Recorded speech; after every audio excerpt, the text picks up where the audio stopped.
Hi friends, before I start my video today, in case you hear my voice cracking or I just don't look right or I get a little confused since I had surgery yesterday, a hernia surgery, so I'm still recovering from that. I want to thank all those of you who are praying for me.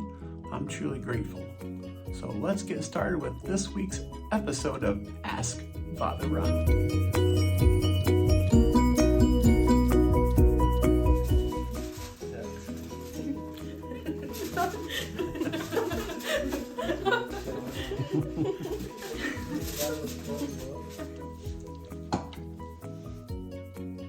Hey, come join the fun. Right, guys? Come join us. These are the young adults with all the questions. I may have answers. Tune in and find out. See you next week. See ya. Hi, Father Ron. I'm Stacia, and my question for you is, how do I discern God's voice in my life? Stacia, thank you so much for that awesome question. How do I discern God's will in my life? Let's go to scriptures. Jeremiah chapter 29, verse 11. And Jeremiah says, "For I know the plans I have for you, declares the Lord, plans to give you a hope and a future." Isn't that what we desire? We want hope and a future. And it resides in and with God. Now, to discern that will in our lives, we need to discern what's going in and around us constantly from all aspects of our lives. Saint Ignatius of Loyola, in his spiritual exercises, writes about spiritual consolation and spiritual desolation. Consolation is every increase of faith, hope, and joy in our lives, whereas spiritual desolation is the exact opposite. It decreases, it takes away, whether it's anything that is ungodly. And being able to discern and pray about that, of how God is working in our life and how the evil one is throwing those distractions in our way to prove as a stumbling block in our path to get to heaven, right? That's our ultimate goal, is to get to heaven. Being able to discern God's will then kind of harkens back to Elijah. Remember in 1 Kings chapter 19, I believe, Elijah is talking, he wants to get direction from God. Yeah, and he goes up the mountain. That's the closest place to hear God, right? From the top of the mountain. And so he goes up there. But as he's up there, he's waiting for a huge sign from God. And what does he get? He gets the wind shaking the mountains and shattering the rocks. No voice from God. He gets this earthquake. No voice from God. And then this fire. Again, no voice from God. Where does he hear God's voice? In a whisper. In a whisper. To be attentive. We need to notice everything and anything that's going on in our lives. Does it lead us to God, or does it lead us away from God? And so being able to grow and understand in that. Let me give you a few pointers, like to be able to, and there's much, much more, but I'm just going to hit on a few points. First off is prayer, your personal prayer. Being able to take time with God.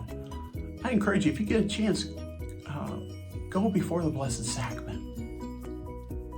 Go before the Blessed Sacrament. And when you pray, listen. Remember, God gave us 2 of these and only 1 of these. But listen for that whisper that God is speaking to you and your discernment and seeking out to hear his voice in your life. Then immerse yourself into the scriptures. The Holy Scriptures are God's love letters to us, right? I've told you this before. And being able, as you're praying through, start with the Gospel of St. Mark. It's the shortest gospel. People can stick with that. But as you're reading through it, don't figure, I have to read this whole chapter. Read until a phrase or a word strikes you. We call this Lectio Divina. But stop there and just pray about that. What is God saying to you? And then I'd encourage you to maybe bring a journal along and jot down those things that move you, touch your hearts. Makes you aware of God's presence. And if there's distractions as well, write those down. What are those distractions? I'd also encourage you to, along with prayer, is to immerse yourself into the lives of the saints. Holy men and women who were just like you and me, but they lived extraordinary lives. And they have such great wisdom to impart to us. You know, for example, like St. Ignatius of Loyola, St. Therese the Little Flower, John of God, St. Francis de Sales. Many saints who have so much to tell us as we grow closer to the Lord in our lives. Seek them out. Seek out also the Catholic teaching. We need to know what the church teaches. And not only know what the church teaches, but why the church teaches it. We need to create this firm foundation that's rooted in the Lord and His church, Scripture and tradition, to be able to have a firm foundation. I encourage you to do that if you already haven't. I'd ask you to, along with that, finally, last point, seek yourself out a spiritual director. A spiritual director can be a priest.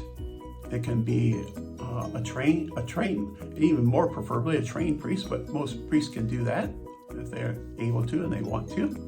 But as well as a religious,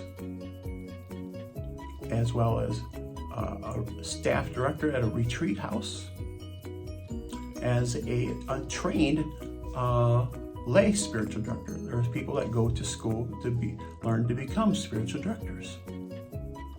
And being able to have them journey with you as you are discerning God's will and voice in your life. It's always good to have someone that has that can listen along with you. Someone that can help point out things that maybe you're not aware of. Sometimes we can be so close into a situation that we're not aware of everything that's going on. So seek out a spiritual director. My friends, as we discern God's voice, as we listen to His voice, may we do it with open hearts and minds so that we can truly allow Him to move us, to shape us, and to lead us right to the gates of heaven and beyond. Have a great day. Bye.